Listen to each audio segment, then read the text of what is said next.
बिस्मिल्लाहिर्रहमानिर्रहीम। रब्बि इश्रह ली सदरी व यस्सिर ली अमरी वहलुल उक़दतम मिन लिसानी यफ़क़हू क़ौली। My name is Dr.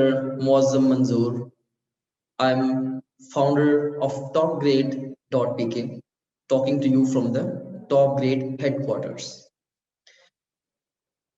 आज की जो हमारी डिस्कशन है, this is very crucial discussion and it is about the final instructions for higher scoring in national MDCAT.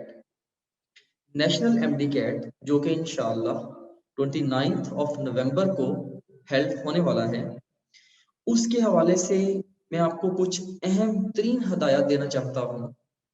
And I strongly believe कि अगर आप इन हदायत पे अमल करेंगे तो फॉर श्योर जस्ट अपनी डिफरेंट अप्रोच की बेस पे आप अपना स्कोर रिमार्केबली इंक्रीज करें।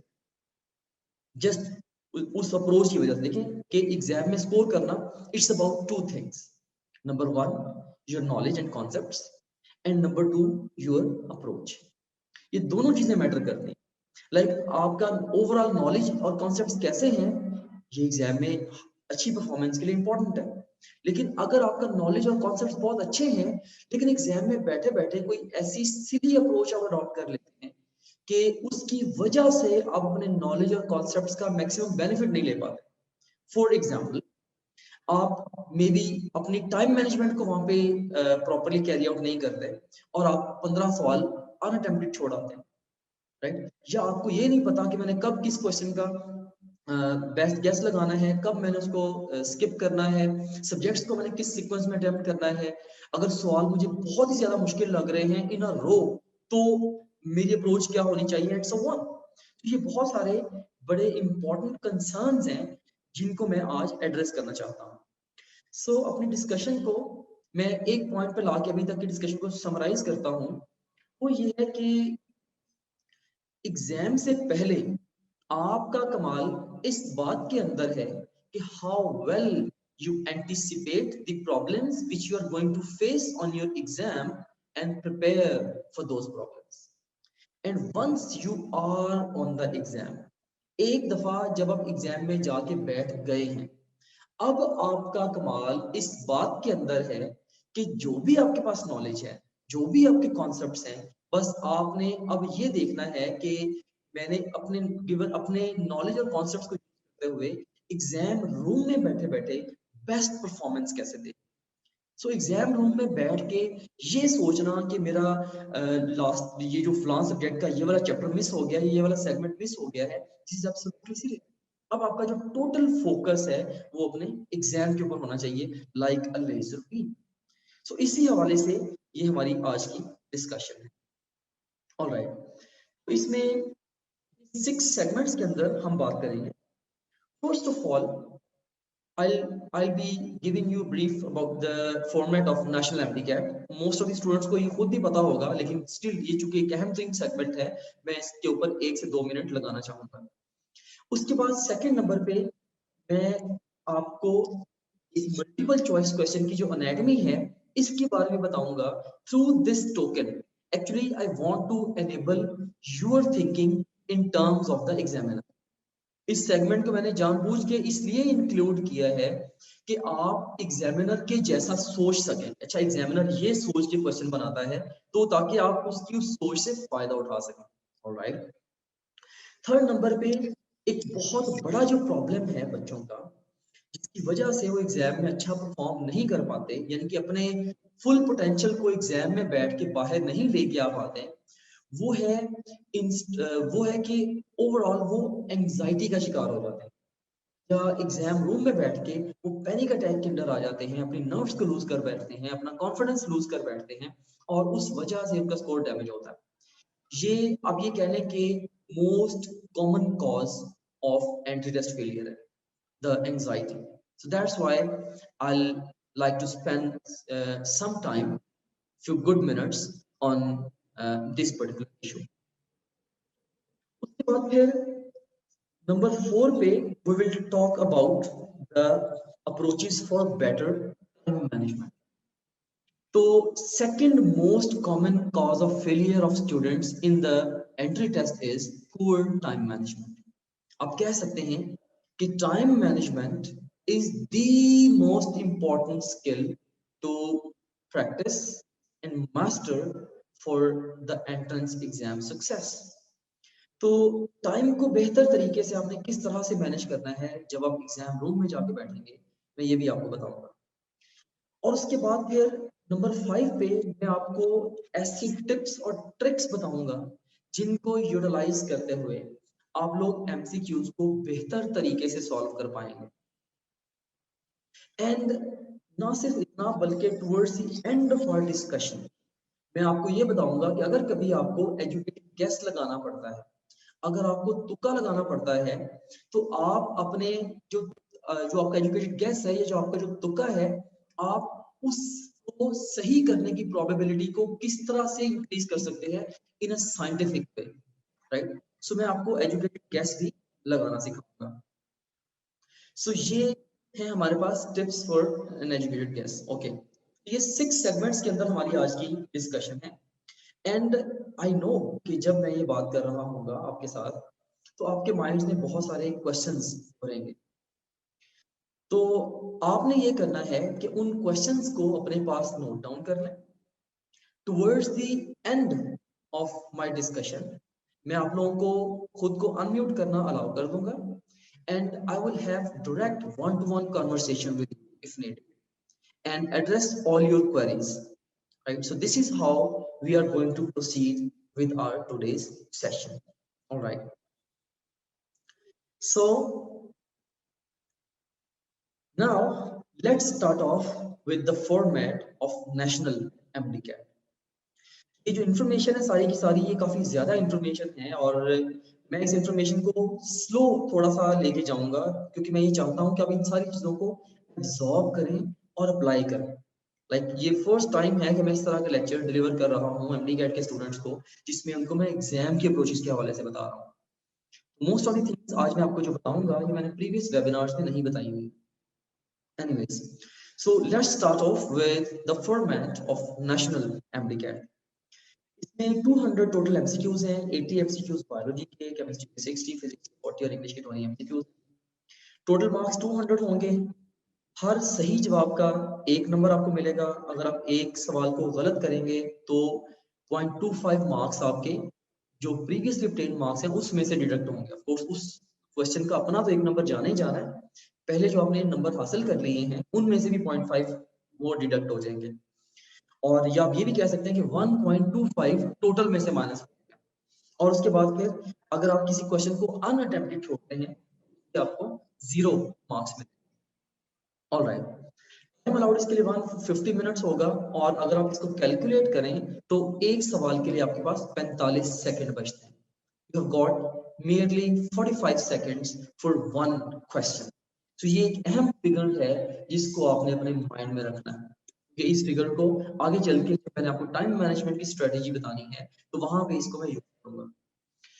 एंड सिलेबस के हवाले से पीएमसी ने जो लेटेस्ट सिलेबस प्रेस्क्राइब किया था, जिसको उन्होंने जो शॉर्ट लिस्ट फर्दर कर दिया था, तो उसी में से आपका पेपर आएगा और एफएसटी और 11th बुक्स में से आएगा।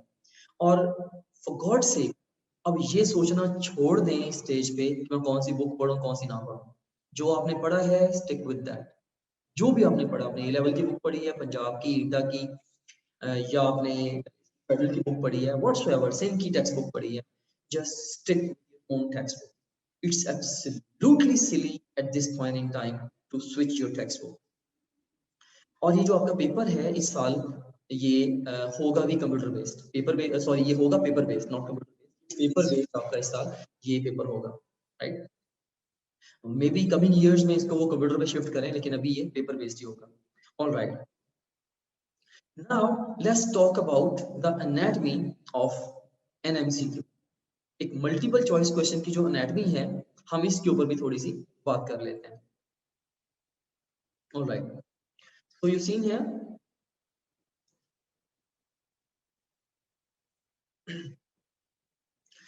ये, अच्छा यहाँ पे क्वेश्चन है, what is the best way to prep for an exam? किसी भी इम्तिहान की तैयारी का बेहतरीन तरीका क्या है? बेहतरीन तरीका ये है कि learn to think terms of the examiner, learn to think in terms of the question writer. कहते ना कि if you want to learn how to hide something, you must first learn how to if you want to learn how to find something, you must first learn how to hide something.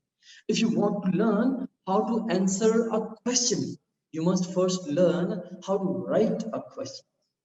मैं आपको ये बात कह रहा हूँ कि अगर आप अपनी बुक्स को पढ़ते हुए एग्जामिनर की तरह सोच पाते हैं, जो कि क्वाइट पॉसिबल होता है with little guidance and experience, तो पेपर वो आएगा, समझ लें प्रैक्टिकली स्पीकिंग, जो कि आपका अपना बना हुआ पेपर होगा, right? So this is something which is very true here. तो आपने एग्जामिनर के जैसा सोचना सीखना। Fine. So now let's talk about the anatomy of an MCQ. अब एमसीक्यू के अंदर एक तो स्टेम होता है, राइट? जैसे स्टेटमेंट है लेके, जिसको हम बोलते हैं स्टेम है इसका। उसके बाद इसमें 4 ऑप्शंस होते हैं, जैसे देखिए A B C and D, ये 4 ऑप्शंस होते हैं। और इन 4 ऑप्शंस में से एक की होती है जिसको हम करेक्ट आंसर बोलते हैं, और 3 जो है वो डिस्ट्रैक्टर्स होते हैं एमडी कैट में, एनएमडी कैट में, जिनको हम रॉन्ग आंसर्स बोलते हैं, राइट? और यहाँ पे मैं आपको एक अहम बात ये बताना चाहता हूँ कि हर डिस्ट्रैक्टर का मतलब जो है किसी ना किसी को फूल करना है। तो जितने भी डिस्ट्रैक्टर्स होते हैं लाजमी तौर पे, लाइक डिस्ट्रैक्टर्स होते ही ऐसे हैं कि अगर 100 स्टूडेंट्स ने मे बी क्वेश्चन को अटेम्प्ट किया है, 60 करेक्ट आंसर तक पहुंचते हैं, तो जो रिमेनिंग 40 स्टूडेंट्स हैं उनमें से मे बी कोई 10 स्टूडेंट्स हैं वो एक रॉन्ग आंसर पिक करेंगे, 15 students another wrong answer pick करेंगे, एंड सो ऑन। सो हर डिस्ट्रैक्टर जो है कुछ ना कुछ हैबिचुअल थिंकर्स को बेवकूफ जरूर बनाता है। Make sure you are not one of them. Okay, stem के बारे में कुछ जनरल सी बातें आपके माइंड में होनी चाहिए, क्रॉसली स्पीकिंग, राइट? कि जब एग्जामिनर ने स्टेम लिखना होता है ना, तो उसके माइंड में क्या क्या चीजें होती हैं, मैं उन्हीं चीजों को यहाँ पे सम अप कर देता हूँ, so you should also be knowing all this. इसमें एक तो स्टेम जो है, जो क्वेश्चन का स्टेम है, ये बुक की स्ट्रेट टेक्स्ट बुक की लाइन हो सकती है। अब ये ना पूछने बैठ जाना कि किस text book, any any of the text books जो मैंने पहले मेंशन की, राइट? स्ट्रेट टेक्स्ट बुक की ये लाइन हो सकती है, या टेक्स्ट बुक की लाइन थोड़ी सी अल्टर्ड भी हो सकती है, या ये टेक्स्ट बुक का कॉन्सेप्ट हो सकता है। इवन ये ग्लॉसरी में से स्टेम कंस्ट्रक्ट कर सकते हैं। मे बी ग्लॉसरी में टर्मिनोलॉजीज होती हैं, तो आपको पूरी टर्मिनोलॉजी डिफाइन करके पूछे कि कौन सी टर्मिनोलॉजी है, पूरी डेफिनेशन देके पूछे which terminology is this, right? General statement हो सकती है, for example which of the following is correct और इनकरेक्ट, वन। या इवन क्वेश्चंस की जो स्टेटमेंट्स हैं उनके अंदर कई दफा ग्राफ या डायग्राम या कोई ना कोई पिक्टोरियल भी हो सकता है। और एग्जामिनर जो है वो आपको रेफरेंस, लाइक उसके दिमाग में ये भी होता है कि उसने जो भी क्वेश्चन राइट करना है ऑथेंटिक सोर्स से रेफरेंस देना होता है, and there is a good possibility कि जो भी क्वेश्चन वो फॉर्मुलेट करें for the national MD CAT, ideally उन्हें जो करना चाहिए वो यही करना चाहिए कि हर क्वेश्चन के लिए जो भी हमारी मेन 3-4 टेक्स्ट बुक्स हैं उनमें से रेफरेंस दें, जस्ट टू मेक श्योर कि जो पेपर है सारे बच्चों के कॉमन सिलेबस में ही आ रहा है, कॉमन टॉपिक्स में से ही आ रहा है। अब ऑप्शंस के बारे में अगर हम बात करें तो उनमें से एक की है, बाकी डिस्ट्रैक्टर्स हैं, और ये सारी की सारी तकरीबन टेक्स्ट बुक्स होती है, राइट? और एग्जामिनर ने हर ऑप्शन का भी रेफरेंस देना होता है कि भाई मैंने ऑप्शन जो है ये फलां जगह से उठाई है। ऐसा नहीं है कि कहीं से भी रैंडमली उठा के आपको ऑप्शन देता है, उसने किसी ना किसी टेक्स्ट बुक से रेफरेंस देना है। और इवन ऑप्शंस के अंदर भी ग्राफ, डायग्राम, पिक्टोरियल्स वगैरह हो सकते हैं। अब जो की होती है, की के बारे में मैं आपको ये बताना चाहता हूँ, देखिए कि एग्जामिनर की एक बहुत बड़ी मजबूरी है जब वो क्वेश्चन बनाता है। वो मजबूरी क्या है कि he has to give you something very clear in the question so as to enable you to answer the question. कभी भी एग्जामिनर आपसे पहेली नहीं भिजवाएगा। बहुत सारे बच्चे सिली क्वेश्चन, सर अगर ये ऑप्शन भी आ गया तो ये ऑप्शन भी आ गया तो फिर हम क्या करें, राइट? तो मैं आपको बताता चला हूँ कि 2 ऑप्शंस बिल्कुल क्लोज है। अगर 2 ऑप्शंस बिल्कुल क्लोज हैं, ठीक है, तो मोस्ट प्रोबेबली 99% चांस ये है उनमें से एक लिस्ट में नहीं होगा, एक जब वो लिस्ट में होगा ही नहीं, राइट? तो जैसे कोई वैल्यू है, मे बी वो सेल के अंदर जब वो वाटर की परसेंटेज और वो आपको फिगर्स दे देते हैं, इट्स 70%, इट्स 90%, इट्स 50%, इट्स 30%। अब वो ये नहीं करेंगे कि 70%, 75%, 80% और 85% दे, ऐसा नहीं करेंगे वो, राइट। सो हमें पता है कि ग्रॉसली 70% अगर है तो okay fine, that's fine, right. जो कि मोस्ट सारी बुक्स के अंदर जो रेंजेस दी गई हैं उनकी बेसिस पे ये जो क्वेश्चन है ये इजीली आंसर हो जाता है। सो की जो है ये मैं आपको ये बता रहा हूँ कि it must be clearly correct without any doubt there, right, and it must outweigh the other options, कि as a qualifier of the as a right answer ये दूसरे ऑप्शंस की निस्बत वजनी होना चाहिए, राइट। और उसके बाद फिर हाँ ये जरूर है कि डिस्ट्रैक्टर्स की मदद से कई दफा की को जो स्मार्ट एग्जामिनर्स हैं वो मास्क कर देते हैं और यहीं पे आके सबसे ज्यादा एग्जामिनर प्ले करता है और आप लोग से जो क्वेश्चंस हैं उनके अंदर गलतियां वो करवा लेता है। जो डिस्ट्रैक्टर्स होते हैं एक तो उनके बारे में रूल क्या होता है कि ये होमोजेनस हो, दिखने में एक जैसे लगे, और ये डेफिनेटली इंफीरियर हो to the correct answer, definitely inferior होंगे, राइट। अगर आपको बिल्कुल कंफ्यूज है ना कि ये दो ऑप्शन है तो बिल्कुल ही सेम सेम जा रहे हैं, उनमें से जस्ट डेफिनेटली आप कह लें कि कोई ना कोई ऑप्शन डेफिनेटली इंफीरियर होगा, like your eyes don't see what your mind doesn't know, आपकी आंखें वो चीज नहीं देख पाती इसको आपका दिमाग नहीं जानता। सो दिस इज इंपॉर्टेंट थिंग है, राइट। तो अगर आपको दो ऑप्शन लगा गया है तो बिल्कुल सेम है तो आपके सोचने में मसला है, आपके नॉलेज में प्रॉब्लम है, ज्यादा चांस ये है कि उनमें से एक option definitely, and they must not contain any hints as the right answer, right. उनके अंदर हिंट्स भी नहीं होने चाहिए डिस्ट्रैक्टर्स के अंदर के के हिंट्स की बेस पे वो राइट आंसर पॉइंट हो जाए कि भाई अच्छा इसकी बेस पे तो राइट आंसर ये वाला बनना है, and they must seem plausible and attractive uh, uh, to the uninformed, right? और वो जो भी अगर एक बच्चा अनइंफॉर्म्ड है उसको वो अट्रैक्टिव लगना चाहिए और पॉजिटिव लगने चाहिए option, and they must be similar to the correct answer in construction length, जो करेक्ट आंसर की जो लेंथ होगी आइडियली स्पीकिंग इनकी लेंथ भी वैसी ही होनी चाहिए। समटाइम्स एग्जामिनर्स जो है वो एक मिस्टेक कर जाते हैं और ये कॉमन मिस्टेक है बाय द एग्जामिनर्स, वो ये है कि वो ओवरऑल जो लेंथ है इसकी आप कह लें कि जो लेंथ है राइट आंसर की, राइट आंसर को जस्टिफाई चेक करने के चक्कर में वो ज्यादा कर जाते हैं। इस चीज का आप लोग फायदा भी उठाते हैं जब आपको कभी गेस करना पड़ता है, मैं आगे चल के अभी आपको बताऊंगा। बहरहाल जनरली स्पीकिंग जो लेंथ है ऑप्शंस की वो जो डिस्ट्रैक्टर्स हैं और जो की है ये इक्वली होनी चाहिए, राइट, और मोस्ट क्वेश्चंस में इक्वल होती है। So याद रखिएगा you have to choose the single best answer for each question. So ये बिल्कुल पॉसिबिलिटी है कि एक क्वेश्चन के लिए एक से ज्यादा राइट ऑप्शंस हो सकते हैं, लेकिन उनमें से एक वन बेस्ट होगा जो कि दूसरों के ऊपर भारी होगा, राइट। लाजमी नहीं है कि सारे राइट हों, एज ऑप्शंस अगर मैं कहूँ ना या कि मैं कहता हूँ कि you can have the good option, the bad option, okay option, या आप ये कह लें कि द बेस्ट ऑप्शन, राइट। सो ये चार तरह के ऑप्शन आपके पास हो सकते हैं, similar bad, okay, good and best. Bad, okay, good and best, चार तरह के आपके पास ऑप्शंस हो सकते हैं।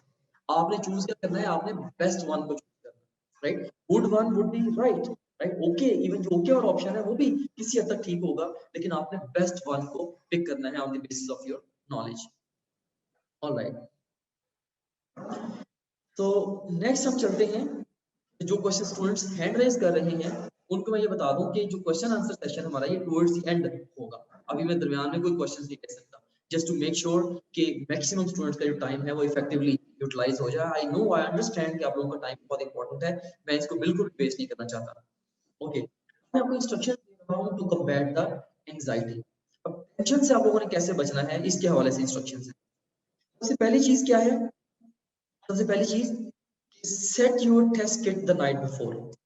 अपनी जो नाइट बिफोर अपनी जो टेस्ट किट है उसको आप लोगों ने सेट कर लेना है, and it should carry all the materials which are supposed to take to you are supposed to take to exam room, जैसे admit card, wrist watch, pen and chocolates etcetera, right. तो test kit रात को ही set कर लें।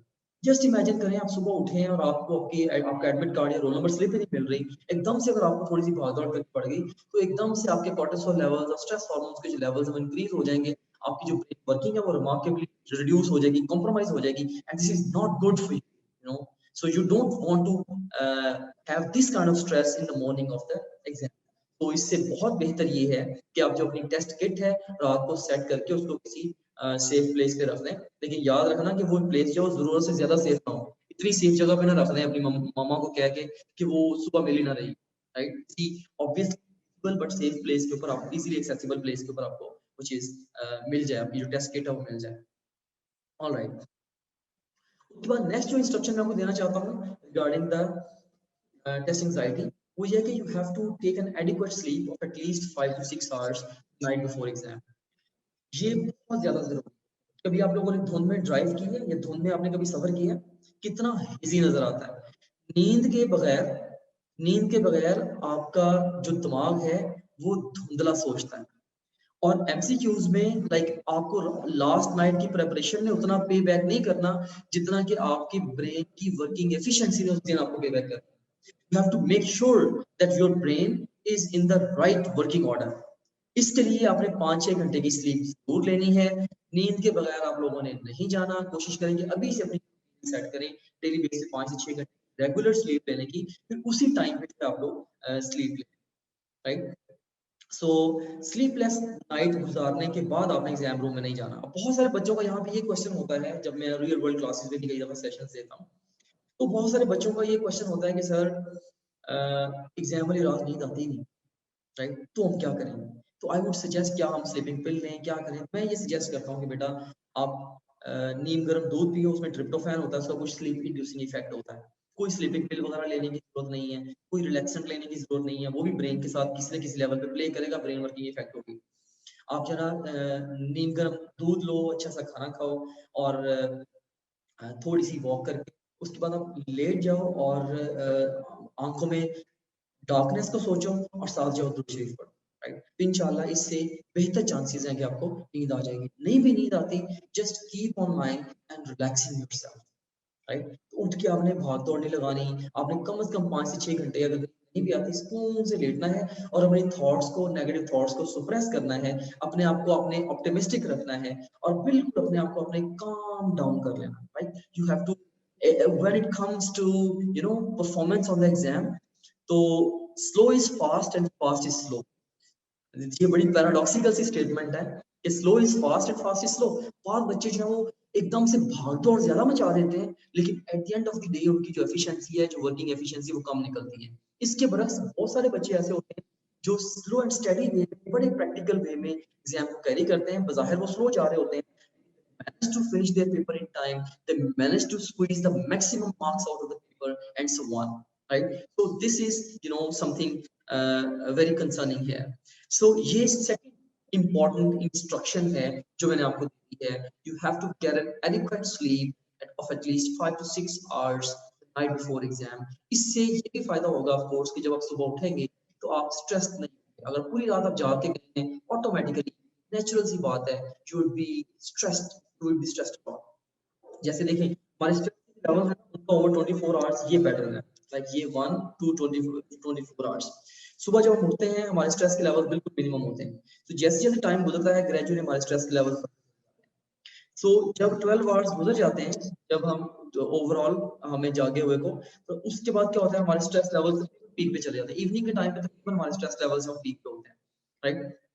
और उसके बाद फिर अल्टीमेटली नाइट टाइम पे जब आप सोते हैं तो स्ट्रेस लेवल्स दे डाउन, और दोबारा फिर वो बेस लाइन पे आ जाते हैं इन द मॉर्निंग। जस्ट इमेजिन आपने ये स्लीप वाला पीरियड मिस कर दिया, क्या होगा, आप हाई स्ट्रेस को लेके एग्जाम रूम में जाओ, राइट। और हाई स्ट्रेस को लेके जाने का मतलब ये है पुअर ब्रेन परफॉर्मेंस, जिसका मतलब ये है पुअर एग्जाम परफॉर्मेंस, जिसका मतलब ये है poor marks and no admission, right. So you don't want that. इसीलिए मैं ये स्ट्रांगली सजेस्ट करता हूं आपने एडिक्वेट स्लीप जरूर लें। Alright, so next we have got the instruction number 3 on the comfortable clothes, right, after bath. आपने बिल्कुल कंफर्टेबल क्लोथ्स पहनने हैं, राइट।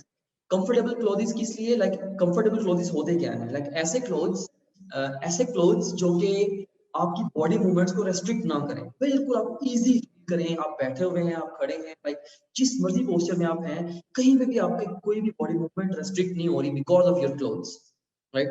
तो जो routine body movements of course, तो कंफर्टेबल क्लोथ्स आपने पहने हैं, मैंने कई दफा देखा है कि बॉयज जो है वो बड़ी टाइट किस्म की जीन्स पहन के और टी शर्ट्स वगैरह बड़ी फिटिंग वाली पहन के चले जाएंगे, वहां जाके तंग हो रहे होते हैं। गर्ल्स कई दफा जो वो थोड़ा सा लाइक कोई ऐसे ड्रेस कैरी कर लेती हैं जो कि कन्वीनियंट नहीं होता, तो body dress type even rarely कई दफा मैंने ऑब्जर्व किया है, so which is not wise at all. Put on comfortable clothes. बल्कि नया जोड़ा भी मैं कहता हूँ ट्राई ना करें, जो आपके पास पहले कपड़े पड़े हुए हैं उनमें से जो सबसे ज्यादा आपको कंफर्टेबल लगता है कि कंफर्टेबल डिसेंट ड्रेस जिसको पहन के आप एग्जाम रूम में जा सकते हैं, जस्ट पुट ऑन दैट. और कंफर्टेबल क्लोथ्स या क्लोथ्स पहन के आप लोग जाएंगे एग्जाम रूम में ताकि आप आसानी से इम्तिहान दे अटेम्प्ट कर सकें, एंड आफ्टर बात ताकि जो बाकी लोग हैं वो भी आराम से इम्तिहान दे सकें, राइट. तो you have to be fresh. Just आप लोगों ने ये कोशिश करनी है वार्म बाथ, अभी जैसे सर्दी है थोड़ी, तो हॉट बाथ जो आप लोग लेके जाएं, इससे ठीक ठाक जो है वो ब्रेन भी फ्रेश होता है, स्ट्रेस लेवल्स भी reduce होते हैं. सो दिस इज ऑल्सो इम्पोर्टेंट है. ओके, उसके बाद फिर एंजाइटी को रिड्यूस करने के लिए नेक्स्ट इंस्ट्रक्शन है वो क्या है, एक अप्रोप्रिएट ब्रेकफास्ट, मुनासिब नाश्ता आप लोगों ने करना है.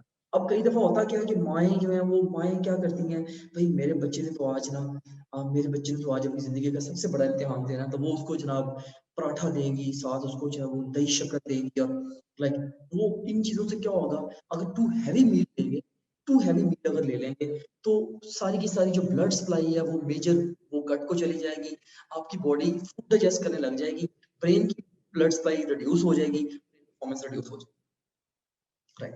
तो ये बड़ा एक मसला होता है कि टू हैवी मील कई दफा मदर्स जो बच्चे को फीड कर देती है, दिस इज नॉट गुड. और गर्ल्स के साथ एक बड़ा कॉमन मसला मैंने देखा है, like on the basis of interviews of course जो मैंने किए हैं, तो मैं ये शेयर कर सकता हूँ कि बहुत सारी जो गर्ल्स हैं like they feel nauseatic in the morning because of the stress, and they don't feel like taking anything, तो वो खाली पेट चली जाती हैं, या जस्ट वो हल्का सा दूध का एक सिप लिया या कुछ भी हल्का सा बस हलक से उतारा और वो एग्जाम रूम में चली गई. देखिए कि ये और भी ज्यादा गलत है कि अब बेसिकली आपका ब्रेन है, like brain is like engine of the train, right. तो अगर उसके अंदर फ्यूल नहीं होगा तो वो कहाँ से चलेगी, पूरी ट्रेन कहाँ से चलेगी. तो भाई आप लोगों के ब्रेन की ऑप्टिमम वर्किंग के लिए ऑप्टिमम गुड ग्लूकोज लेवल चाहिए इन योर ब्लड. अगर वो ग्लूकोज लेवल गुड नहीं होगा तो आपके ब्रेन वर्किंग कॉम्प्रोमाइज होगी. तो इस हिसाब से फिर आपने मुनासिब नाश्ता करना है. मुनासिब नाश्ता कौन सा है, ना बहुत हैवी ना बहुत लाइट, दरमियाना नाश्ता. जैसे एग्जांपल क्या है दरमियाने नाश्ते की, जैसे आप जब कोई से एक एग ले लें, बॉइल्ड एग ले लें, या fry omelette what ever you like, साथ एक स्लाइस ले लें, साथ चाय या कॉफी का एक मग लें, right. So this is something like an appropriate breakfast. अगर आप चाहें तो साथ इसमें थोड़ा बहुत ड्राई फ्रूट या फ्रूट भी ऐड कर सकते हैं.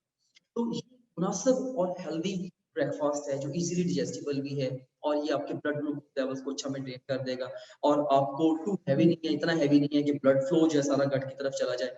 और सो इस लिहाज से like have to manage these things. क्योंकि मैं प्रोफेशनली एक डॉक्टर हूँ, मेडिकल डॉक्टर हूँ, मैं ह्यूमन फिजियोलॉजी को बड़े अच्छे से अंडरस्टैंड भी करता हूँ, तो मैं अपना वो वाला जो एक्सपीरियंस है वो मैं आपके साथ शेयर कर रहा हूँ, क्योंकि मैंने एक्सपीरियंसेस के साथ मैंने गेन भी किया, लूज भी. मैंने कभी मेरे साथ भी ऐसा हुआ है, nobody is perfect. I have made so many silly mistakes for exam taking in my life. और उन गलतियों से भी जो मैंने सीखा है, मैं उसकी भी सीख आपको दे रहा हूँ, वो भी मैं आपको सिखा रहा हूँ. मैंने जब भी कभी सो के नहीं गया, जब मैं नाश्ता करके नहीं गया, मैंने ये देखा है कि एग्जाम वाले दिन परफॉर्मेंस मेरी हो ही रही है, उतनी अच्छी परफॉर्मेंस मैं नहीं दे पाता था. जब मैं अपने आप को काम कूल कंफर्टेबल रखते हुए अपने सारे मेजर्स ले तसल्ली से जाता था एग्जाम रूम में, तो मेरी तैयारी कम भी होती थी, मैं अच्छा परफॉर्म कर जाता था, right. So this is all about taking good work from your brain on the day of exam. लेकिन आप जितनी मर्जी नेट प्रैक्टिस कर लो, अगर एग्जाम डे पे ही आप अनफिट हो गए, आपकी सारी प्रैक्टिस बेमानी हो जाती है. I hope that you understand this in a good way now. एक और ब्रेन हैक है, लाइक ये मेरा फेवरेट ब्रेन हैक है, like I keep on experimenting on my brain as well. You know उसकी जो वजह है वो ये है कि मुझे बहुत सारा ब्रेन वर्क करना होता है, बहुत सारी चीजें मैंने सोचनी होती है, have to take so many things into account while we are planning और ब्रेनस्टॉर्मिंग और इतनी बड़ी टीम को लीड करना, थिंग्स लाइक दैट. तो ऑफ कोर्स मुझे मुझे बहुत ज्यादा ब्रेन वर्क करना पड़ता है. तो उसके लिए फिर मैं हमेशा मुझे ये कंसर्न भी रहता है कि कौन सी चीजें मेरे ब्रेन को पॉजिटिव इफेक्ट करती हैं, कौन सी नेगेटिव इफेक्ट करती हैं. तो लाइक डिफरेंट डिफरेंट फूड्स के साथ मैं एक्सपेरिमेंट्स भी करता रहता हूँ। तो ये एक ब्रेन हैक है कि कभी कभी कॉफी के अंदर अगर आप कॉफी में थोड़ा सा बटर ऐड कर लें या देसी घी ऐड कर लें, बटर ऐड कर लें प्रेफरेबली, और वो आप ले लें इन द मॉर्निंग, तो आपका ब्रेन बहुत ज्यादा क्लैरिटी के साथ सोचता है। मैंने इसको सेवरल टाइम्स इसको मैंने ट्राई किया है एंड इट ऑलवेज वर्क्स। या स्ट्रॉन्ग टी के अंदर अगर आप मलाई डाल के भी पी लें, इट वर्क्स। रीजन क्या है इसकी? रीजन ये है कि हमारा जो ब्रेन है ये लिपिड से बना हुआ है। तो पूरा ब्रेन ऐसी है जैसे लिपिड्स का बहुत बड़ा गोला होता है। तो जब इस ब्रेन को अच्छे लिपिड्स मिल जाते हैं ना, it starts working in a better. तो ये गुड वे है of delivering the good lipids to the brain on the day of exam. So ये एक हैक है, ब्रेन हैक है, जो मैंने आपको बता दिया। और भी ब्रेन हैक्स हैं बहुत सारे, जो मैं आपको अभी ऑफ कोर्स इसके ऊपर मैं फर्दर डिस्कशन नहीं करना चाहूंगा because of the limitation of time. Just मैंने जो प्रैक्टिकल टिप है वो मैंने आपको दी। उसके बाद फिर है एंजाइटी को रिड्यूस करने के लिए, वो ये है कि एग्जाम रूम में अर्ली पहुंचे। जो टाइम उन्होंने दिया है कोशिश करें उससे भी पहले 15-20 मिनट आधा घंटा उससे पहले पहुंच जाए। क्योंकि जस्ट इमेजिन करें कि अगर एग्जाम रूम में जाके कोई अनयूजुअल सिनेरियो हुआ, आपको वॉक करनी पड़ी, ट्रैफिक जो दूर तक ब्लॉक हुई है, कुछ भी ऐसा सिनेरियो हुआ, आपको थोड़ी सी दौड़ लगानी पड़ गई अपने एग्जाम रूम में टाइम पे पहुंचने के लिए, आप पहुंच भी जाएंगे स्टिल अगेन आपकी जो एंजाइटी है वो एंजाइटी लेवल आपके रेज हो। And when you're anxious, again, you don't perform well, right? So reach the exam room early. And एक और इंस्ट्रक्शन है एंजाइटी को कम्बैट करने के लिए, stay away from others right before the test. Test से पहले भैया मेरा ये फलाना चैप्टर रह गया, फलाना रह गया, दूसरे वहाँ तुम्हारी तैयारी कैसे कर रहे, मेरा फलाना चैप्टर्स मिस हो गए, तो उसके सुन के आपको अपने याद आने शुरू हो जाते हैं, हाँ यार मेरे भी फलाना मिस हो गए। तो it doesn't make sense at all, behave wise. अब आप लोग बड़े हो गए हैं, अब आप लोग बच्चे नहीं हैं, तो बड़े लोगों की तरह आप लोगों ने बिहेव करना है, just like responsible people. You are responsible for your own actions, right? बिल्कुल इस चीज का कोई सेंस नहीं बनती, कहीं से कोई लॉजिक नहीं बनता कि एग्जाम में जस्ट जाने से पहले आप अपनी प्रिपरेशन को डिस्कस कर रहे हैं। It's just silly. लाइक मैं उन स्टूडेंट्स को स्ट्रेट अवे कहता हूं कि बेवकूफ है जिस तरह की बातें इस वक्त डिस्कस कर रहे हैं, because it doesn't make sense here. इसका कोई तुक ही नहीं बनता, कोई पॉइंट ही नहीं है कि भाई इस वक्त इस चीज को डिस्कस किया जाए। ये बेमायनी बात है, गलत टाइम पे डिस्कस की जा रही है, जिसका सिर्फ और सिर्फ नुकसान है। आप लोग मेरे जूनियर हैं, इसलिए मैं आपसे अपनी बात के इम्पैक्ट को सॉलिड करने के लिए मैं थोड़ी सी अनयूजुअल वे में भी बात कर लेता हूँ। आई assume myself as your teacher, your guide, your mentor, और बहुत सारी चीजें, even your fellow as well. ये बहुत सारी चीजें मैं इवन आप लोगों के साथ पैरेलल सीख रहा होता हूँ। जो जो मसले आपको आ रहे होते हैं, उन मसलों को हल करने के लिए मैं खुद से भी सीख रहा होता हूँ, right? So that's why I am sort of unique combination for youth. मैं डिफरेंट डिफरेंट वे में अपनी बात का इम्पैक्ट बनाता हूँ। I hope that no one minds here, it's nothing like personal for anybody. तो मैं ये कह रहा हूँ कि आप लोगों ने बिल्कुल भी ऐसा नहीं करना कि टेस्ट से पहले आप दूसरे भाग भाग जाके ये हो गया वो हो गया। जस्ट जस्ट रिलैक्स, दुरूद शरीफ पढ़ें, अल्लाह को याद करें, और जस्ट दिमाग में ये सोचें कि एग्जाम के ऊपर मैंने परफॉर्म कैसे करना, दैट्स इट, राइट? दूसरों से दूर रहें। बट सेवन जो instruction that is don't expect to know everything on the day of exam. कभी भी आपकी जिंदगी में शायद कोई भी इम्तिहान ऐसा नहीं आएगा जब आपको सब कुछ पता होगा, क्योंकि सब कुछ पता हो ही नहीं सकता। मैंने इतने सारे एग्जाम्स में टॉप किया है, बहुत सारे एग्जाम में एक्स्ट्राऑर्डिनरी सक्सेस की है, लेकिन मेरी जिंदगी में आज तक एक भी इम्तिहान ऐसा नहीं आया जिसके लिए मैं 100% तैयारी करके गया हूँ। बल्कि बहुत सारे एग्जाम्स ऐसे आए हैं जिनके अंदर मेरी 60% 70% तैयारी थी, मैंने बहुत अच्छा परफॉर्म किया। So just on the basis of my approaches. So approach जो है बहुत ज्यादा मैटर करती है। सो इसलिए don't expect to know everything. हर चीज को अपने फोकस में आप नहीं रख सकते ऑल द टाइम। जब कभी मुझे बहुत ज्यादा हो ना, बहुत ज्यादा स्ट्रेस हो जाती है, यार ये तो 3 दिन रह गए सिर्फ, इतना सारा काम है, तो ये तो मैं हो ही नहीं सकता, मैं बिला वजह दौड़ लगाऊं, जो मैं कर रहा हूँ वो भी सही तरीके से ना करूं। मैं आराम से ये देखता था, अच्छा ये 3 दिन रह गए, चलो 3 दिन में what best I can do, comfortable रहते हुए सुकून से तसल्ली से तहम्मुल से सबसे अच्छा मैं क्या कर रहा हूँ। मैं सिर्फ और सिर्फ अहम चीजों को शॉर्टलिस्ट करके अपने व्हाइट बोर्ड पे डाल देता था, और मैं कोशिश करता था कि फिर उन अपने टाइम के साथ फिट करके मैं कोशिश करता था कि हर घंटे में वो जो माइलस्टोन मैंने बनाए मैं मीट करता जाऊं। बस जितनी तैयारी होती दैट्स इट। फिर मैं उसके बाद अल्लाह के ऊपर तवक्कल रखता था, बस ठीक है यार मैंने जो कर लिया है, ये मैंने जो बेस्ट साइड के भीतर से मैंने कर लिया है, अब जो होगा अल्लाह से। तो इसमें बल्कि लाइक एक और मैं अहम बात आपसे शेयर करना चाहूँगा कि जब मैं एग्जाम रूम में जाता था, तो मैं अल्लाह से एक दुआ मांगता था हमेशा, और ये दुआ मांगना ही मुझे सुकून देती थी बहुत ज़्यादा। वो दुआ क्या मांगता था? मैं ये दुआ मांगता था कि या अल्लाह, मेरी मेहनत नाक़िस है, मेरा इल्म नाक़िस है, मेरा अमल भी नाक़िस है। अगर आला है तो तेरी ज़ात है, और जिसने ये इम्तिहान बनाया है, जिसने इम्तिहान लेना है, वो भी तो नाक़िस है। सिर्फ़ आला बरतर ज़ात तेरी। बस तू कुछ ऐसा कर दे कि मैं जो भी करूँ, वो उसको कबूलियत का दर्जा मिल जाए और मुझे उससे अच्छा रिज़ल्ट मिल जाए, राइट? तो मैं ये दुआ माँग के हमेशा एग्ज़ाम रूम में जाता था। क्योंकि of course this is what it is, right? हमारी मेहनत, इल्म, अमल नाक़िस है। कुछ भी फॉर ग्रांटेड नहीं है। अल्लाह ने हमें किसी को भी गारंटी नहीं दी कि ये आपको मिलना ही मिलना है, नहीं मिलना, यू डिज़र्व दिस और not, right? Life is equally unfair to every single one. Remember this thing, right? जितनी जल्दी आप इस फैक्ट के साथ कस्टम कर लेंगे खुद को, उतने आप अच्छे रहेंगे।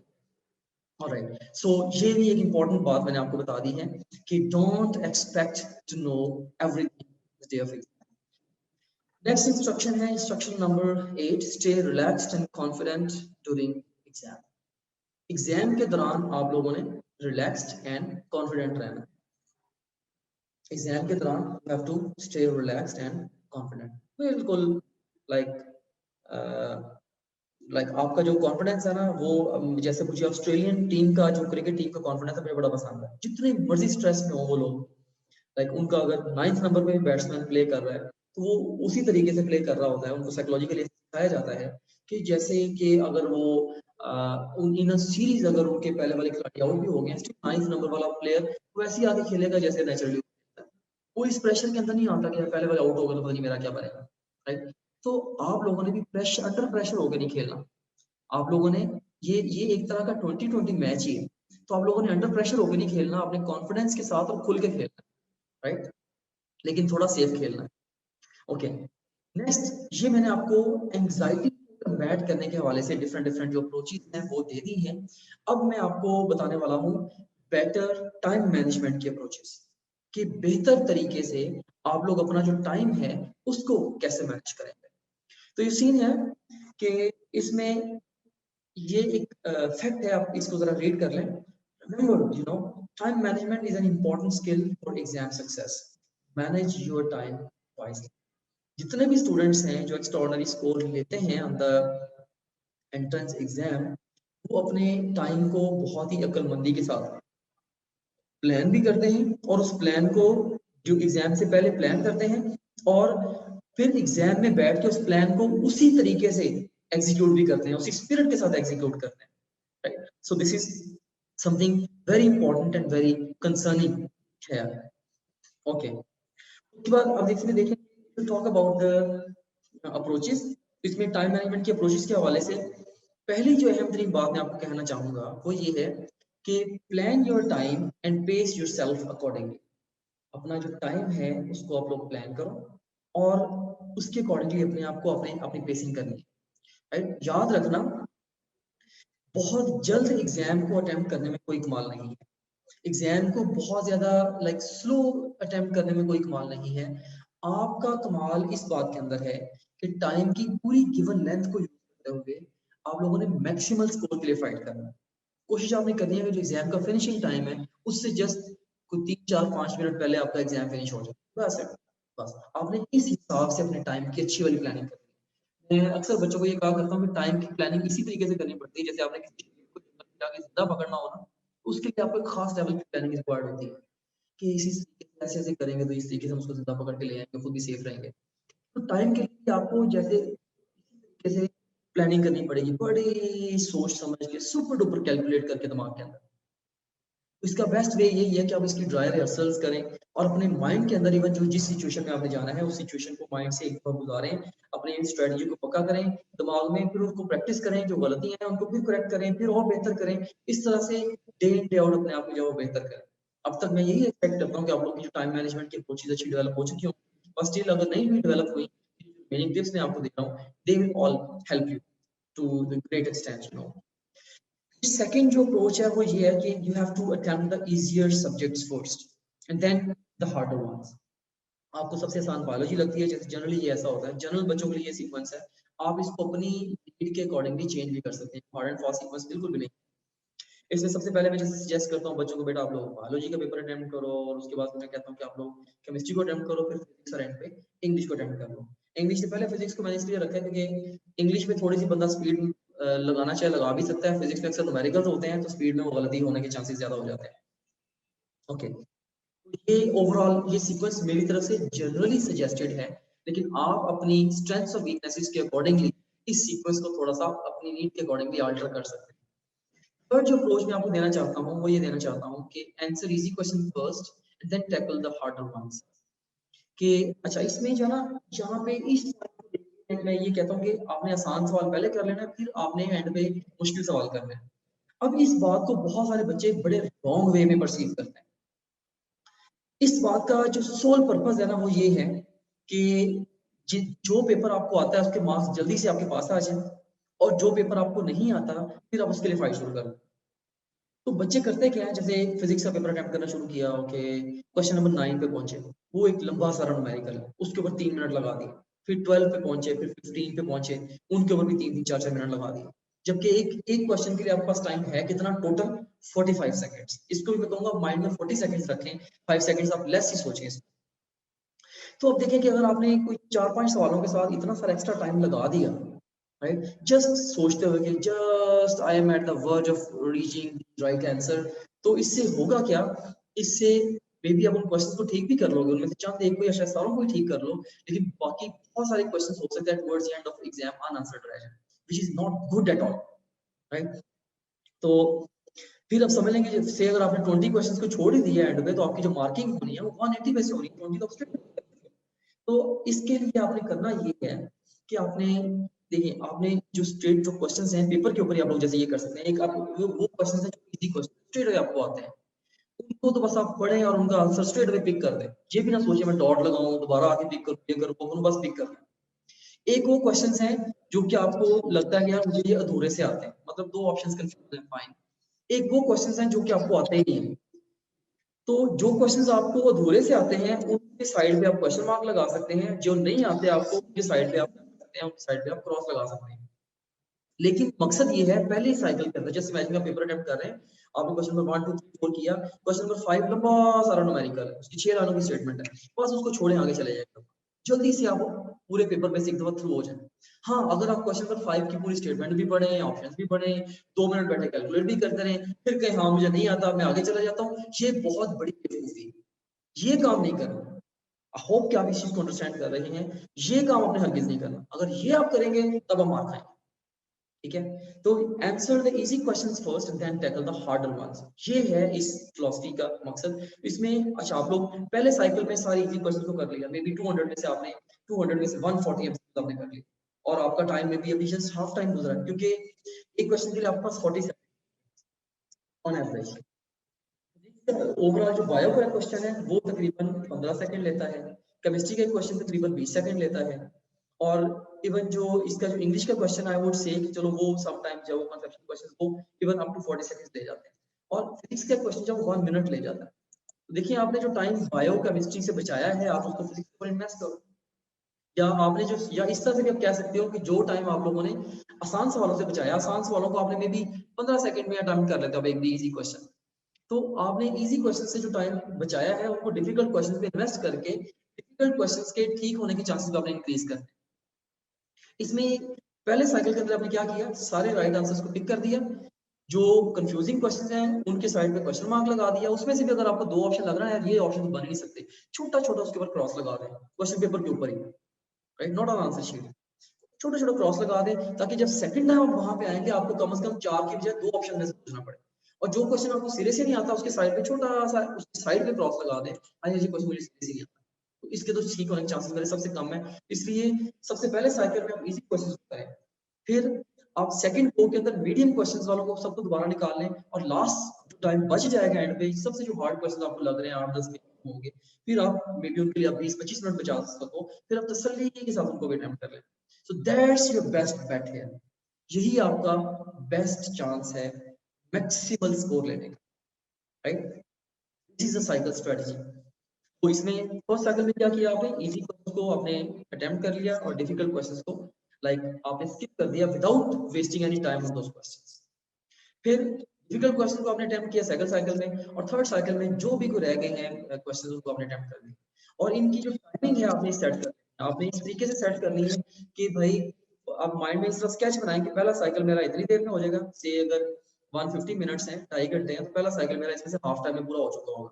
उसके बाद जो रिमेनिंग हाफ टाइम होगा उसके अंदर मैंने सेकंड और थर्ड साइकिल को लेके जाना है। हाफ टाइम के अंदर आपका फर्स्ट करेंगे आपका 70% पेपर अटेम्प्ट हो गया, तो रिमेनिंग जो हाफ टाइम है उसमें आपने 30% अटेम्प्ट करना है और उसके अंदर आपने ज्यादा मुश्किल क्वेश्चंस को देखना है। Now it makes good sense यार। तो this is the approach for the better time management. बेहतर तरीके से टाइम कैसे मैनेज करोगे आप लोग, मैंने ये भी आपको बता दिया। उसके बाद फिर बेटर एमसीक्यू सॉल्विंग के क्या अप्रोचेस हैं। एमसीक्यूज को सॉल्व आप बेहतर तरीके से कैसे कर सकते हो।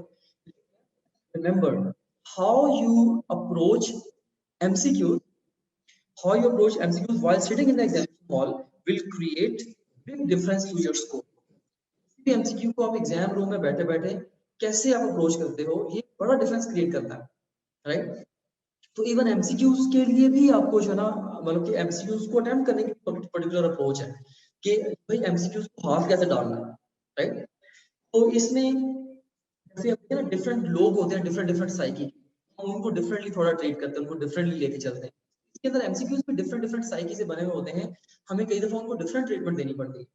इसके बाद ये कुछ अप्रोचेस हैं मैं आपके साथ शेयर कर लेता हूँ, ये आपको डेफिनेटली कहीं ना कहीं आपको ये हेल्प करेंगे। इसमें सबसे पहले be prepare to read fast and think on your own field, right.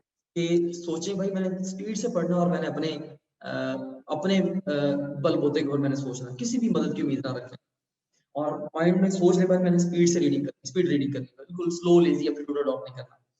और सेकंड नंबर पे always have a backup plan. Backup plan से क्या मुराद है, प्लान ए आपके पास होना चाहिए, नहीं वर्क करता प्लान बी और plan C. Maybe plan B और प्लान सी किसी एक क्वेश्चन को अटेम्प्ट करते हुए आप सेकंड या थर्ड साइकिल में भी कर सकते हो, लेकिन आपका प्लान्स होने चाहिए। जैसे प्लान में शेयर कर देता हूँ, प्लान ए क्या है, सबसे पहले आपने किसी भी क्वेश्चन को कैसे लेके चलना है, स्टेटमेंट को पढ़ो और उसको समझ लो। अगर समझने के लिए आपको उसको उर्दू में या ऐसा इंग्लिश में परसीव कर लो, पंजाबी में, इवन पश्तो में भी आपको अगर ट्रांसलेट करना पड़ता है, जस्ट ट्रांसलेट दिस स्टेटमेंट और उसको अपने दिमाग में उसका मीनिंग बैठा लो, पढ़ते हुए साथ ही उसको ट्रांसलेट करो, दिमाग में उसका मीनिंग बैठा लो और उसको अंडरस्टैंड करो। अंडरस्टैंड करने के बाद फिर आप क्या करोगे, फिर आप क्वेश्चन को सॉल्व करोगे और आंसर को एंटिसिपेट करोगे। क्वेश्चन को सॉल्व करोगे और आंसर को एंटिसिपेट कर लोगे। लेकिन फर्स्ट करोगे अगर आपने स्टेटमेंट पढ़ी है, सिर्फ स्टेटमेंट पढ़ी है, आपने उसको अंडरस्टैंड नहीं कर पा रहे, अब आप क्या कर सकते हो, आप ऑप्शंस को पढ़ के दोबारा स्टेटमेंट पढ़ो, क्योंकि कई दफा जो पॉसिबल आंसर्स हैं वो भी स्टेटमेंट को समझा देते हैं बेहतर, राइट। तो पहले नंबर पे सबसे पहला काम क्या है, स्टेटमेंट को पढ़ के समझना। डायरेक्ट पढ़ के समझ आ गई बहुत अच्छा है, नहीं तो उसको ट्रांसलेट कर लो, नहीं समझ आ रही तो ऑप्शंस पढ़ के दोबारा पढ़ लो, लेकिन स्टेटमेंट को समझना जरूरी है। और उसके बाद फिर आप उसको समझ को जहन में रखते हुए आप क्वेश्चन को सॉल्व करो, आंसर को एंटिसिपेट करो, फिर ऑप्शन में से आप आंसर को जाके पिक करो, right. Then locate the answer. इस सीक्वेंस से जिस क्वेश्चन के आंसर तक आप पहुंच जाओगे, मोर देन 90% चांस ये है तो क्वेश्चन आपका ठीक ही होगा, राइट। अब फर्स्ट करें कि क्वेश्चन आपका इस तरीके से नहीं, आप उसको नहीं अटेम्प्ट कर पा रहे इस क्लासिक सीक्वेंस से, फिर आप क्वेश्चन को बैक सॉल्व कर सकते हो। बैक सॉल्व कैसे कर सकते हो, अब हर ऑप्शन को स्टेटमेंट कंसीडर करो और जो स्टेटमेंट है उसको पक्का जवाब कंसीडर करो। Hope that you understanding this thing कि से हमारे पास ये स्टेटमेंट है और ये A B C D 4 option है, मुझे पता है ये चीज तो पक्की है बिल्कुल इसके अंदर, तो मैं अगर इसके जरिए इस जवाब को आंसर करने की सबके जरिए मैं कोशिश कर लूंगा, मेरा ब्रेन थोड़ा सा डिफरेंट एंगल से जाके सोचेगा। तो यू सीन है, मैं आपको ये बता रहा था कि ये जो बैक सॉल्व स्ट्रेटजी है, मैं खुद इस स्ट्रेटजी को मैंने सेवरल टाइम्स यूज किया है and it works well, right. So आप इसको भी यूज कर सकते हैं। उसके बाद प्लान सी क्या है, अगर खुदा ना खासा बैक सॉल्व के जरिए भी आप क्वेश्चन के आंसर तक नहीं पहुंच पा रहे, राइट, अब आप क्या कर सकते हो, अब आप लोग जो है एक एजुकेटेड गेस लगा सकते हो, या आप क्वेश्चन को स्किप करके मूव ऑन कर सकते हो। लेकिन स्किपिंग को मैं पर्सनली लाइक नहीं करता, इसको क्यों नहीं लाइक करता इसको आगे चल के मैं डिस्कस करूंगा। स्किपिंग मेरे ख्याल से आपका ओवरऑल जो स्कोर है उसको डैमेज करती है।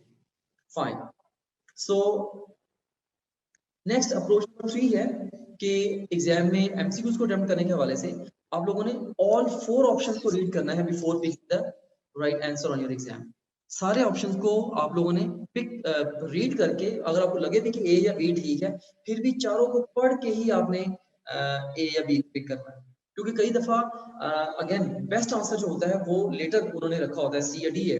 लाइक अगर मैं आपसे कहता हूँ कि protons are present in, A option is matter, B option is element, C option is atom and D option is nucleus. देखो अगर आप मैटर एलिमेंट पढ़ के आप क्वेश्चन का आंसर पिक कर दोगे तो आपका गलत हो जाएगा, राइट। तो इसलिए आप लोगों ने सारे ऑप्शन को लाजमी पढ़ना होता है।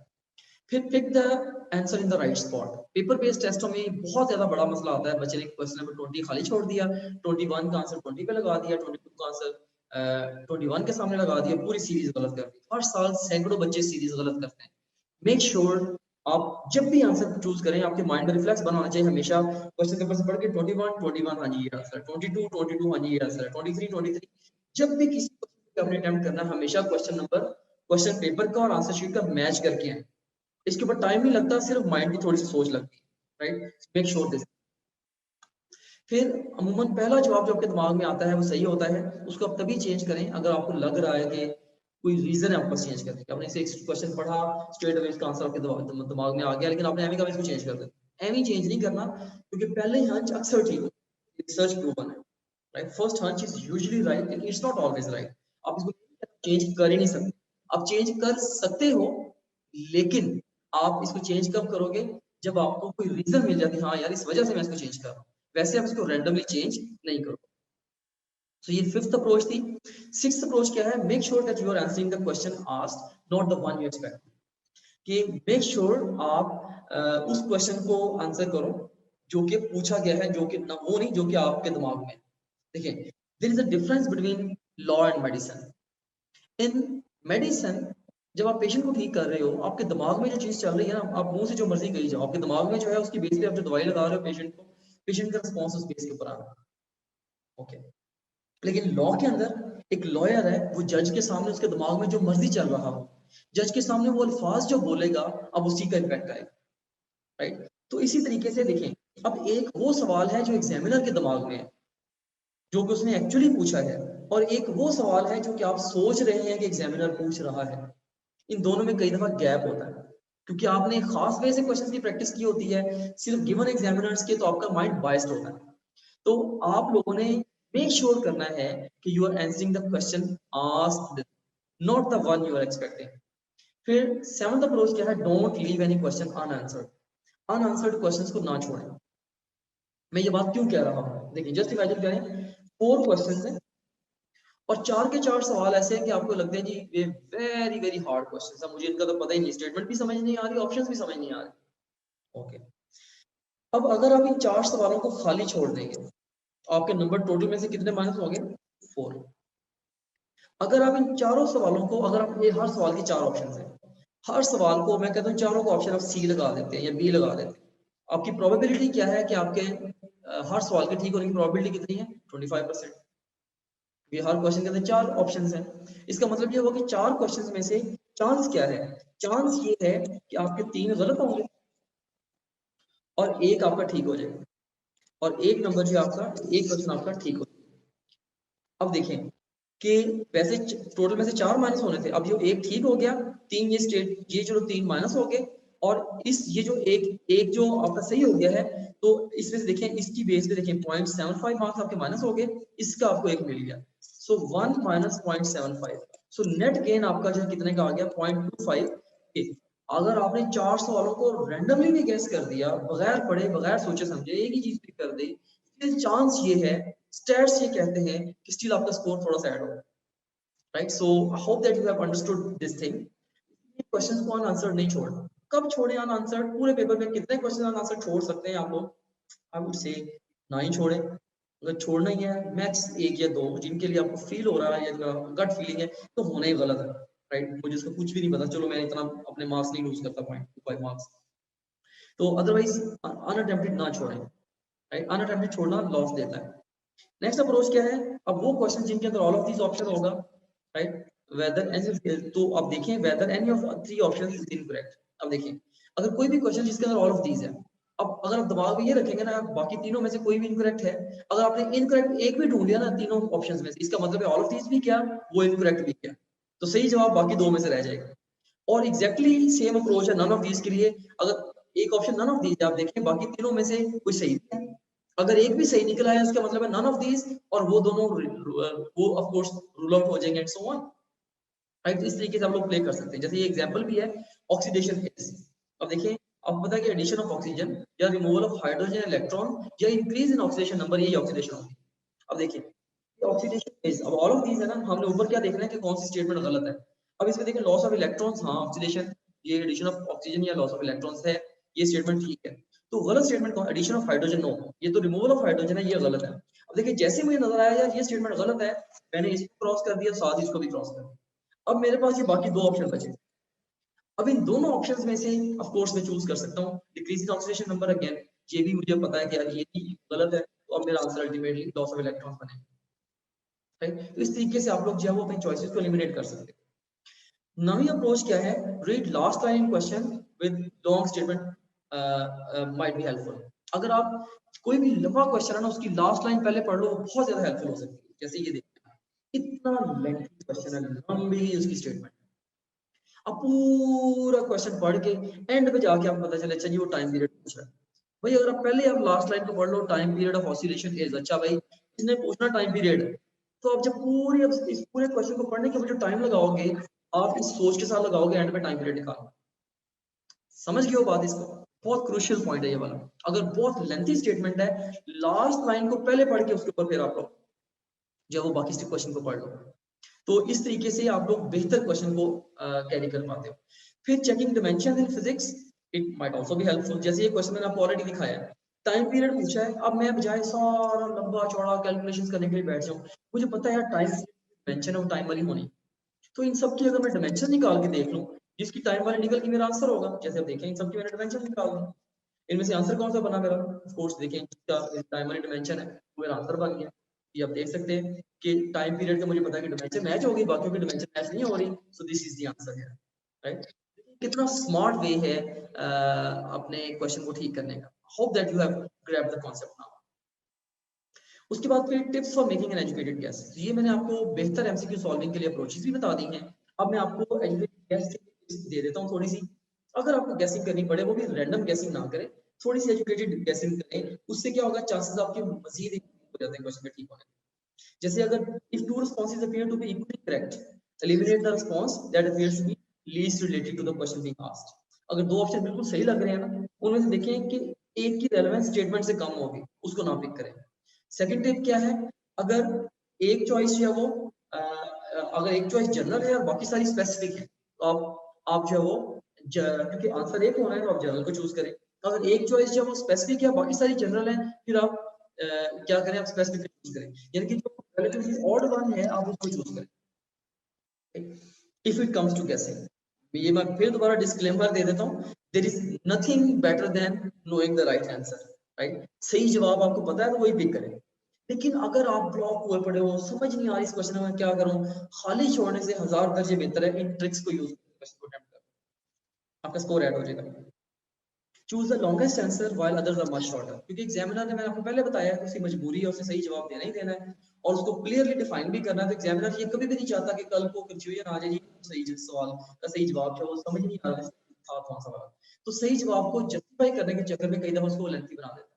अगर तीन ऑप्शंस छोटे और एक लेंथी है ना, तो अगर गेसिंग ही करनी है तो लेंथी वाले को पिक करना। Choose answer with a mid value when other answers are higher और लोअर। अगर फर्स्ट करें कि एक क्वेश्चन है जिसके ऑप्शंस हैं लाइक 25 50 75 और 100, इसमें मैं प्रेफरेबली अगर मैंने गेसिंग ही करनी है, मैं 55 50 और 75 में से चूज करूंगा, क्योंकि एग्जामिनर्स की साइकी होती है कि मिडिल वैल्यू को पकड़ के ऑप्शंस को उसके अबव और बिलो बना देते हैं। तो अगर दो बिल्कुल सिमिलर आंसर्स हैं, मतलब दोनों रूल आउट हो गए। अगर दो बिल्कुल ऑपोजिट है, जैसे कि जी कोई भी एक्टिविटी है, से किसी रिएक्शन की रिएक्शन रेट है, एक चीज आ रही है इंक्रीज विद दिस और डिक्रीज विद, मतलब दोनों जो ऑपोजिट जा रहे हैं, दोनों में से आंसर होगा। अगर सिमिलर है तो दोनों आउट, और अगर दो ऑपोजिट ऑप्शंस हैं, इसका मतलब है दोनों में से एक सही होगा, राइट। तो ये भी एक गैसिंग टेक्निक।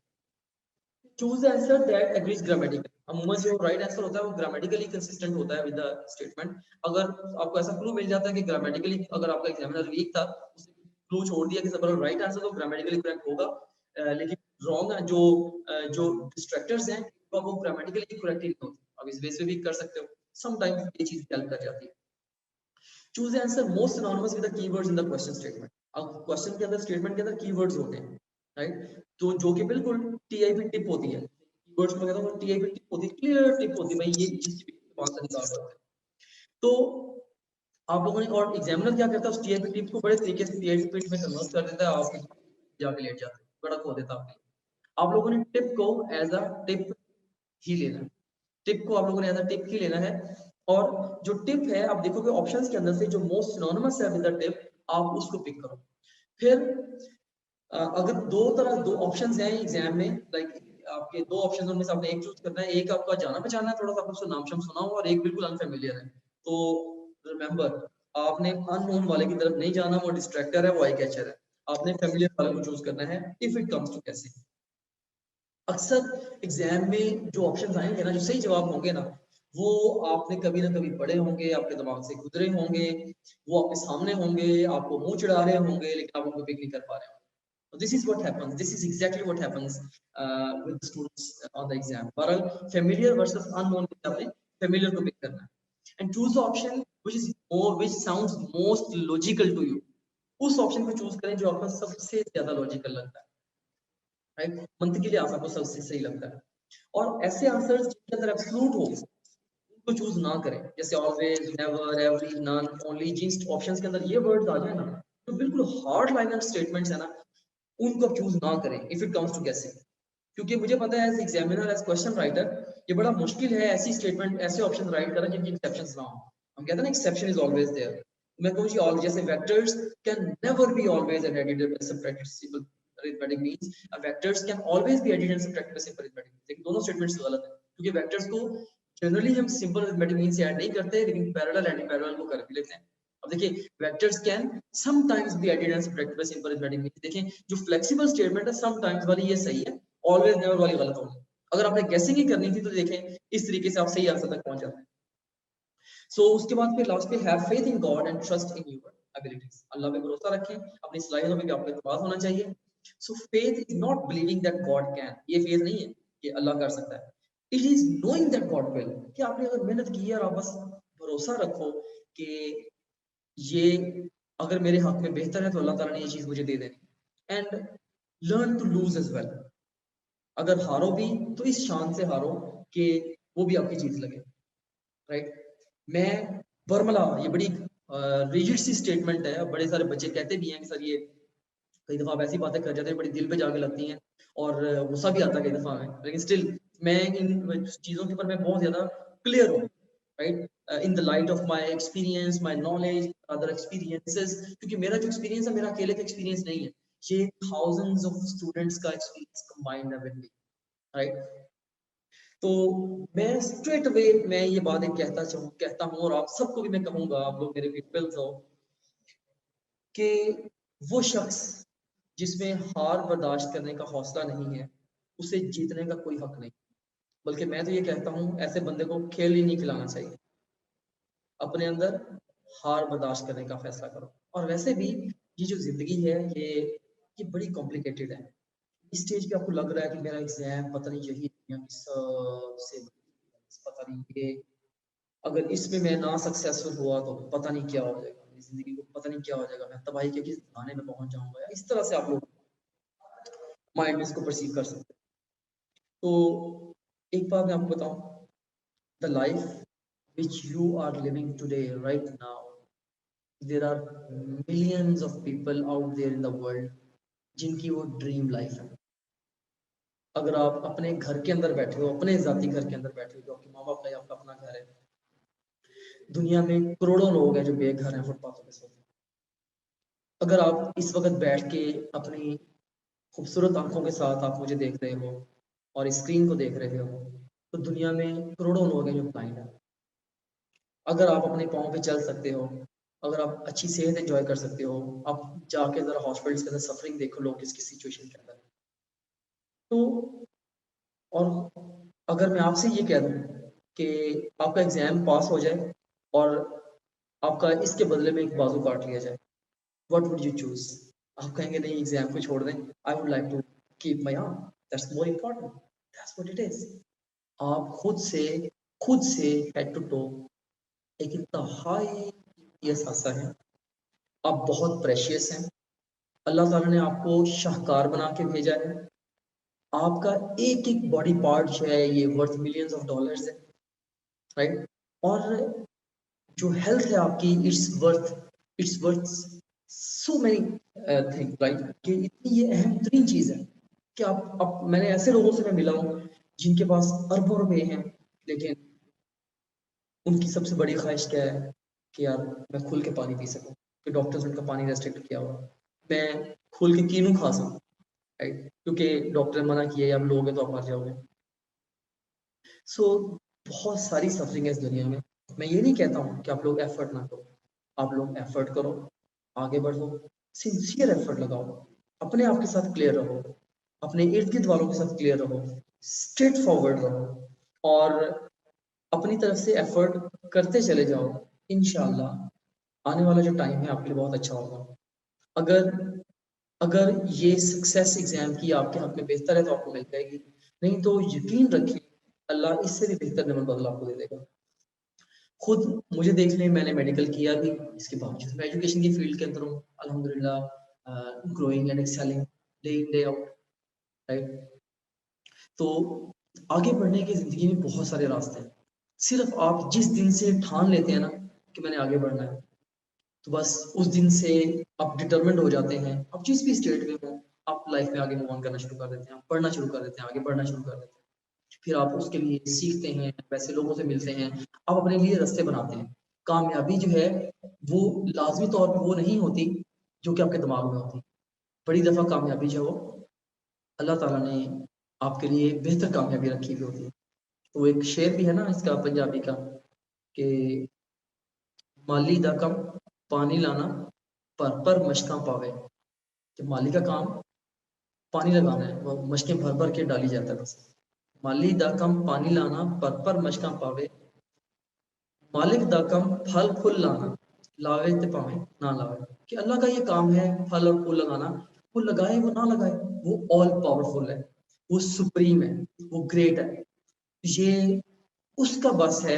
आप इसके ऊपर किसी को भी ब्लेम नहीं करें, राइट। सो जो भी आप अपनी तरफ से सिंसियर एफर्ट लगाएं और उसके बाद जो भी आपको मिलता है उसको खुशी से उसको एम्ब्रेस करें, हाँ यार ये मेरे अल्लाह की मर्जी है, ये अल्लाह ज़िल है, इससे आपका दिल मुतमईन रहेगा और आगे जिंदगी में आपको बढ़ने के लिए आपको हौसला मिले। खुदा ना खास्ता अगर आपका एग्जाम नहीं भी सक्सेसफुल होता, उसके बाद भी मैं आप लोगों के साथ इन टच भी रहूंगा, आप लोगों को इंशाल्लाह मैं गाइड भी करता रहूंगा, मैं आप लोगों को वेज भी बना के दूंगा। मेरा समहाउ अल्लाह ताला का करम है कि सैकड़ों ऐसे स्टूडेंट्स हैं जिनकी लाइफ्स को अल्लाह ताला ने मेरे हाथों से ट्रांसफॉर्म करवाया। There are hundreds of students, I still remember a student जो कि मेरे पास जब आया था, इवन उस वक्त मैं मेडिकल कॉलेज में पढ़ता था, मेरे पास जब वो आया था तो उस वक्त उसकी एफएससी के अंदर उसकी 2 सप्लियां थी और मुझे कहता मोहम्मद भाई कुछ करे मैंने डॉक्टर बनना।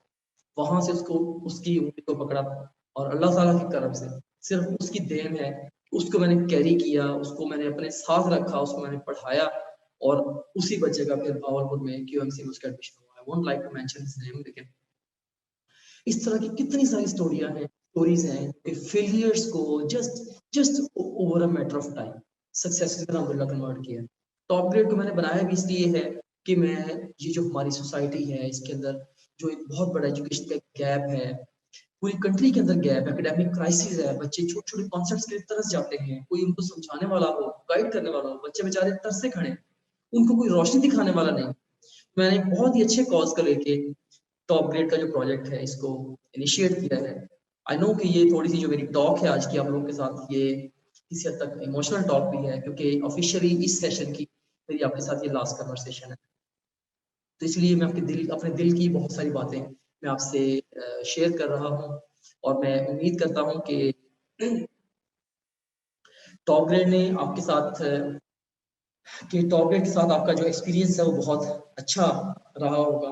मैं सारे के सारे लोग जो घर बैठ के भी पढ़ा है, मैं उनको ऐसे ही एज्यूम करता हूँ जैसे ये मेरे अपने इन्होंने डायरेक्ट हमने ऐसे करके इकट्ठे बैठ के पढ़ा, राइट। तो आप लोग सारे के सारे टॉप ग्रेड कम्युनिटी का हिस्सा है। तो मैं ये नहीं कहता कि टॉप ग्रेड परफेक्ट है, टॉप ग्रेड में सैकड़ों खामियां होंगी, सैकड़ों मसले होंगे, कभी क्वेश्चन के अंदर मिस्टेक आ जाती है, कभी किसी वीडियो के अंदर कोई छोटा मोटा प्रॉब्लम आ जाता है, कभी वीडियो स्पीड स्लो होती है, सैकड़ों मसले होंगे। तो एक स्टार्टअप है और ऑफ कोर्स बेतहाशा इसके ऊपर एफर्ट लगे और इतने सारे सिनेरियोज हैं, इतने इतने सारे सिस्टम्स हमने बिल्ड किए हैं over a very short span of time. Pakistan में पहली दफा ही किसी ने ऐसा किया, इस ट्रैक के ऊपर पहली दफा ही कोई चला है। हमारे जैसी कोई कंपनी पहले एग्जिस्ट नहीं करती। हमारे लिए जो पाथ है ये अनट्रेवल्ड पाथ है, राइट। इस पाथ पे पहले किसी ने सफर नहीं किया, हम इसके अंदर रोड भी बना रहे हैं और उस सफर को भी कर रहे हैं। तो इसीलिए इसमें ये नेचुरल है थोड़ी थोड़ी छोटी छोटी चीजें हो जाती। तो इन छोटी छोटी मिस्टेक्स के लिए मैं टॉपरेट के बिहाफ पे आपसे एक्सक्यूज करता हूँ और इंशाल्लाह हम अपनी पूरी एफर्ट लगाएंगे कि आने वाले दिनों में इसको इसको मजीद बेहतर बनाया जाए। लेकिन मैं आपको एक चीज का यकीन दिलाता हूँ, हो सकता है कि हमारे काम में कोताही हो, गलतियां हो, हमारी सिंसियरिटी हो। We are as a team very very sincere. एक एक बच्चे की सक्सेस की हमें पेन है प्रॉपर। बड़ी दफा लाइक हम बहुत सारे बच्चे, जैसे मुझे बच्चे रैंडमली 24/7 बहुत सारे मैसेजेस करते रहते हैं, मैं उनको रिस्पॉन्ड नहीं कर पाता क्योंकि मैं उससे भी ज्यादा अहम काम हूँ। मैं एक बच्चे को गाइड करने की निस्बत अब इम्पोर्टेंट ये था, जैसे मैंने आप सारे लोगों को ग्रुप को गाइड किया, इतने सारे स्टूडेंट्स को मैंने गाइड किया पूरे एग्जाम के हवाले से। तो मेरा जो टाइम है ये लिमिटेड है, मेरी एफर्ट चाहिए महदूद है। तो मैंने इनको बड़ा कैलकुलेट करके लगाना होता है कि मैं फलां जगह पे लगाऊं। तो अगर किसी बच्चे को मैंने कभी व्हाट्सएप पे रिस्पॉन्ड नहीं किया, मैंने उसके मैसेज को इग्नोर कर दिया, तो उसके लिए भी मैं माजरत चाहता हूँ।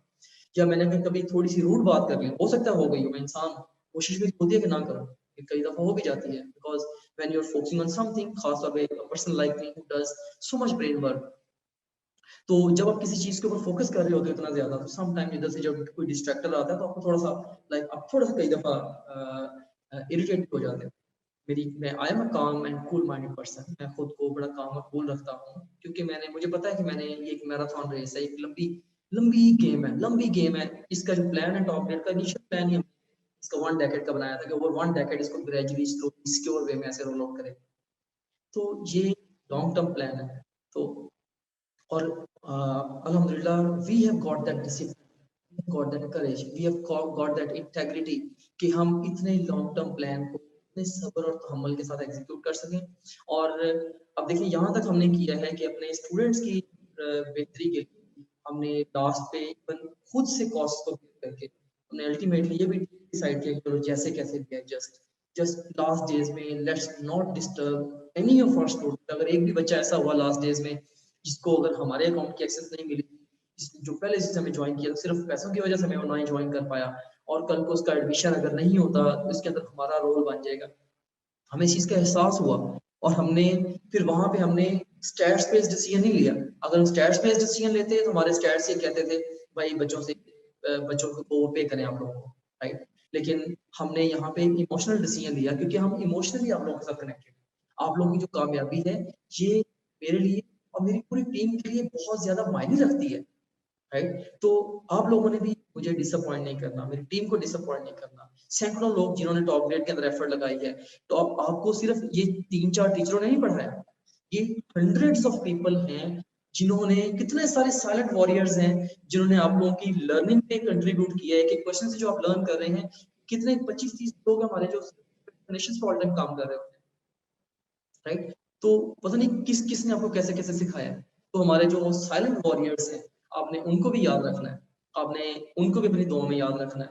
और आप लोगों के लिए, सब लोगों के लिए बहुत सारी नेक तमन्नाएं, नेक ख्वाहिशात। आखिर पे मैं अल्लामा इकबाल का एक कथा है, मैं वो सुना के इजाजत चाहूंगा, बल्कि इजाजत क्या चाहूंगा, मैं आपको अनम्यूट करूंगा, क्वेश्चन आंसर अलाउ कर दूंगा। लेकिन अपनी जो मेरा कह लें कि ये एक तरह का सॉर्ट ऑफ ये खिताब है, अलविदाई खिताब है, गुड बाय मेरी तरफ से है officially for this tenure. Of course we are with each other now, we are a community now, we will live we will stay connected in different ways इंशाल्लाह। अभी हमारे जो आगे प्लान्स हैं, मे बी अब अगर फर्दर फ्यूचर स्टडीज में जाएं, मे बी एमबीबीएस वगैरह को भी हम आपको इसी तरीके से सर्विसेज प्रोवाइड करें। We are working on those lines. लेकिन स्टिल इस सेशन में आपको अलविदा कह रहा हूँ। तो इस अलविदाई खिताब का जो इख्तिताम है, मैं हजरत इकबाल, मेरे मेरे मेंटर, मेरे रूहानी उस्ताद, जिनसे मैंने बहुत ज्यादा इंस्पिरेशन ली, तो मैं उसके साथ इस कन्वर्सेशन को एंड करना चाहूंगा, फिर मैं क्वेश्चन आंसर को ओपन कर दूंगा। तो ये कथा है उनका, शराबे कोहन फिर पिला साकिया, शराबे कोहन फिर पिला साकिया। शराबे कोहन कहते हैं पुरानी शराब को कहते हैं, तो जो जिसका असर ज्यादा होता है, बड़ी इंटेंस होती है। कहते हैं शराबे कोहन फिर पिला साकिया, वही जाम गर्दिश में ला साकिया, मुझे इश्क पर लगाकर उड़ा, मेरी खाक जुगनू बनाकर उड़ा, जो दूसरों को रोशनी दे, तड़पने फड़कने की तौफीक दे, दिले मुर्तजा सोजे सिद्दीक दे, जिगर से वही तीर फिर पार कर, तमन्ना को सीनों में बेदार कर, तेरे आसमानों के तारों की खैर, जमीनों के शब जिंदादारों की खैर, जवानों को सोजे जिगर बख्श दे, मेरा इश्क मेरी नजर बख्श दे, मेरा इश्क मेरी नजर बख्श दे, मेरा इश्क मेरी नजर बख्श दे। Thank you so much. May Allah bless you. Sir, thank you very much.